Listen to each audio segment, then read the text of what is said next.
देखो इसका क्वेश्चन है, एक सिंप्लीफाई करने वाला है।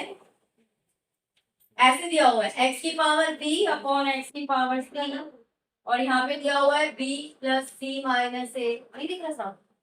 दिख रहा है। ये नहीं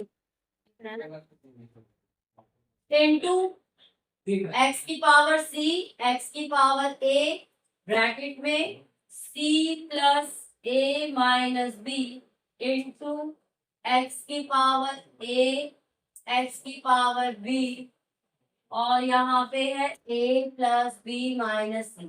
ठीक है, ये क्वेश्चन है। अब इसको हम सॉल्व कैसे करेंगे? देखो ये डिवाइड में है, ये डिवाइड में है और बेस सेम है, तो पावर क्या हो जाएगी? माइनस। तो ये हो जाएगा x की पावर b माइनस सी, ये ब्रैकेट में रहेगा, यहाँ रहेगा b प्लस सी माइनस ए इंटू एक्स की पावर c माइनस ए, यहाँ हो जाएगा c प्लस ए माइनस बी इंटू एक्स की पावर a माइनस बी, और यहाँ हो जाएगा a प्लस बी माइनस सी। अब ये दोनों आपस में क्या हो जाएंगे? इंटू हो जाएंगे। इंटू कैसे करेंगे? पहले b को इन तीनों से इंटू करेंगे, B square plus B C minus A B minus B C minus C square plus A C. ठीक है, ऐसे ही सबको इंटू करना है हमें। x की पावर पहले c को इन तीनों से इंटू करेंगे, C square plus A C minus B C minus A C minus A square plus A B, ऐसे इसको इंटू कर देंगे। A square plus A B minus A C minus A B minus B square plus B C. अब इसमें देखिए, यहाँ BC से BC cancel हो रहा है, इसमें एसी से एसी कैंसिल हो रहा है, और इसमें एबी से एबी कैंसिल हो रहा है। अब आप देखिए बेस सेम है और पावर क्या हो जाएंगी? प्लस हो जाएंगे। तो x की पावर पहले ये पूरा लिख देते हैं, B square minus A B minus C square plus A C, फिर इसको लिखेंगे plus C square minus B C minus A square plus A B plus A square minus A C minus B square plus B C. अब देखो B square से B square cancel हो गया, A B से A B cancel हो गया, सी square से सी square cancel हो गया, ए सी से ए सी कैंसिल हो गया, बी सी कैंसिल हो गया, ए स्क्वायर से ए स्क्वायर कैंसिल हो गया, सारे कैंसिल हो गए। एक्स की पावर आ गई 0, दैट इज इक्वल टू 1। हाँ, बट ये तो पावर्स में था माइनस प्लस, तभी तो कट हो गया।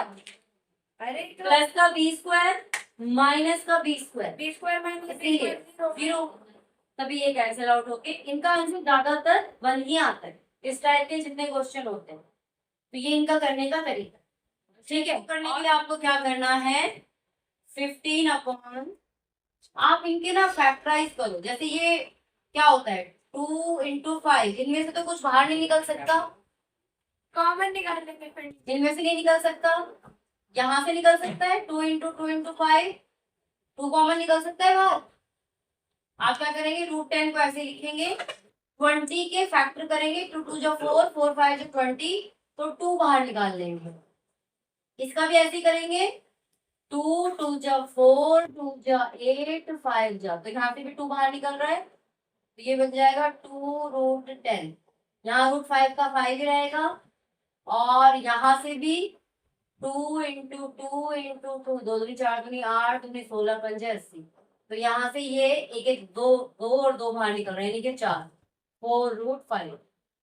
इस टाइप के क्वेश्चन जब आए ना, तो सबसे पहले उनके टुकड़े करके डबल का पेयर बना के जितना बाहर निकल रहा हो उतना निकाल दो। एक चीज ध्यान रखना, अगर यहाँ पे कुछ भी नहीं है तो आप डबल का पेयर निकाल रहे हो, लेकिन अगर यहाँ पे 3 हो, वो छोटा वाला समझाया था ना मैंने, छोटा 3 छोटा 5, तो जितना लिखा होगा उतने की पेयरिंग। मान लो यहाँ पे 3 लिखा होता है ऐसे छोटा सा, यहाँ पे ऐसे 3 लिखा होता, तो मैं यहाँ पे 3 2 बाहर निकाल दूँ।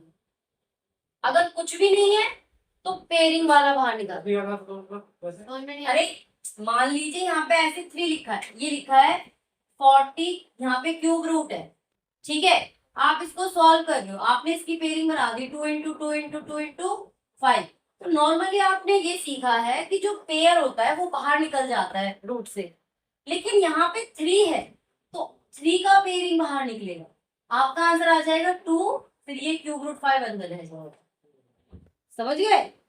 अब इस क्वेश्चन में तो डबल की पेयरिंग निकलेगी। अब देखो ये √10 है, ये √10 वाला है और ये सारे √5 वाले, तो आपका आ जाएगा 3√10 और 4 और 1 5, 5 में 2 गए 3। 10 को 5 √2 कर लो। कैसे हो जाएगा 10 5 √2? और √10 रोकेगा कुछ। √10 5 होता है ना, पेयरिंग ही नहीं, बाहर कैसे निकलेगा? अच्छा, अब इसको रैशनलाइज करके इतना आपको करना पड़ेगा। अब इसको रैशनलाइज करके और फिर इनकी वैल्यू पुट करेंगे। तो रैशनलाइज करना तो आता ही है, 3√10 प्लस 3√5 3 डिजिट में भी हो जाता है। ठीक है, वो मैंने अभी आपको बताया नहीं है, आपने अभी तक 2 डिजिट तक करा है, लेकिन इसको सॉल्व करने के बाद ये 2 डिजिट में कन्वर्ट हो जा रहा है।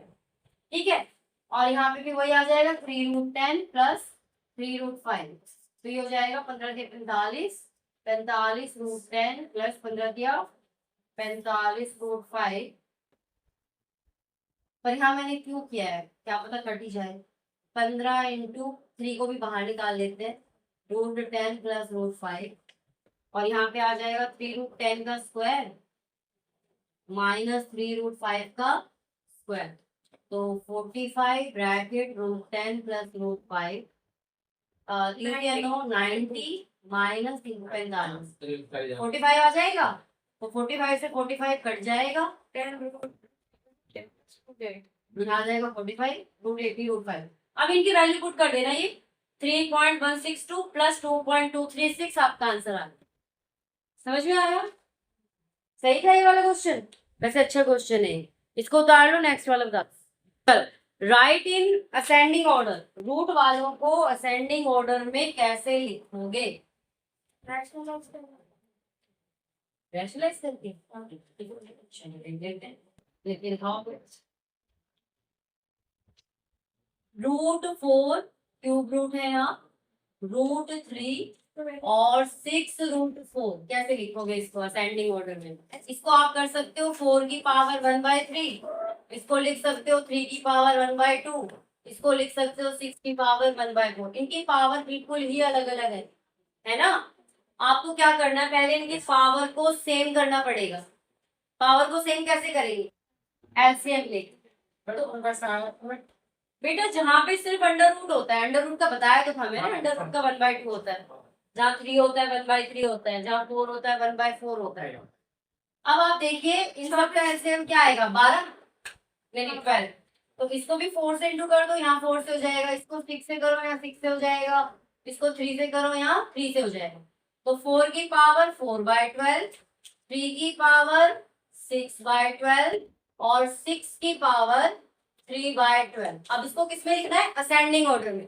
असेंडिंग में सबसे पहले सबसे छोटा आता है, तो क्या आ जाएगा आपका आंसर? ऐसे असेंडिंग ऑर्डर में लिखने के लिए आप लिखेंगे 6 की पावर 3/12, 4 की पावर 4/12 और 3 की पावर 6/12। तो अब इनको अपने रूप में लिख दो ऐसे, ठीक है? ये वाला है, ये वाला साइन लगाते हैं ना। अरे हाँ यार, ऐसे वाला और ये वाला। हम सबको मल्टीप्लाई क्यों किया? किससे मल्टीप्लाई किया? हमने 4 को 3, देखो सेम हो जाए ताकि इनका ये पावर सेम हो जाए। अभी देखो सबके पावर में अपोन में 12 है, इक्विवेलेंट बना लिया हमने इनको। इक्विवेलेंट बनाने के बाद हम इजीली इनको असेंडिंग या डिसेंडिंग ऑर्डर में लिख सकते हैं। तो फिर जब इक्विवेलेंट बनाएंगे तब सबसे बड़ा नंबर सबसे पहले आएगा। नहीं ऐसा कुछ नहीं है, इनकी पावर को देखते हैं। अब इसकी पावर यहाँ 3 है, पावर को देखना है, तो ये देखो सबसे छोटा, फिर ये उससे बड़ा, फिर ये उससे बड़ा, और ये डिसेंडिंग में लिखना हो तो पहले ये फिर ये फिर ये। समझ गए? 2-3 क्वेश्चन और है इसमें अच्छे से। नहीं अभी एक तो यही समझा देती हूँ, इसको भी उतार लो। एक क्वेश्चन है सिंप्लीफाई का, पहले यहाँ पे 4 है, फिर इसके अंदर यहाँ 3 है और फिर x का स्क्वायर। बेटा ये चाहे कैसा भी क्वेश्चन दे दो, मान लो यहाँ पे इन्होंने 6 भी कर दिया, ऐसे आपको करना क्या है, इस तरफ से खोलते हुए जाना है। x की पावर 2 है, इंटू सॉरी एक्स की जगह 8 करना, इंटू कर दो 1/3, इंटू कर दो 1/4, इंटू कर दो 1/6। मैं सारी नंबर क्योंकि ये जो होती है ना इसकी पावर, इसको अगर हटाना है तो 1/3 करना पड़ेगा, पावर को 1/3 से इंटू। ठीक है, अब इनको इंटू कर देंगे, जो हमारा आंसर आएगा 2 1 2 2 2 4 एक्स की पावर 1/36 तो 36 x हाँ। 36 रूट एक्स भी रख सकते हो, लेकिन पावर में आंसर देना है तो इस तरह से देंगे। ये सबसे इजी क्वेश्चन है, बस आपको ये याद रखना है कि √6 को हटाने के लिए मैं क्या लगाऊंगा। तो नॉर्मल सी बात है, √ यहाँ 6 है, उसको हटाने के लिए 1/6, और जितनी पावर होती है अगर मैं इनको हटा दूं, अगर मान लीजिए सिर्फ ये है मेरे पास, इसको मैं कैसे लिखूंगी, एक्स की पावर 1/2। अगर मैंने इसके ऊपर एक और ऐसे लगा दिया तो इंटू 1/3, एक और लगा दिया इंटू 1/11। जब इनको हटाऊंगी तो यही प्रोसेस चलता चला जाएगा। ऐसे लगा दिया तो एक और ऐसे लगा दिया और यहाँ पर लिख दिया, एक और ऐसे लगा के यहाँ 11, तो ये उस हाँ जी, ये 11 इंटू के साथ है, ये ऐसे बेस है एक तरह से। ठीक है, इजी था ये वाला। चलिए क्या बोल रहे हैं समझ नहीं आ रहा।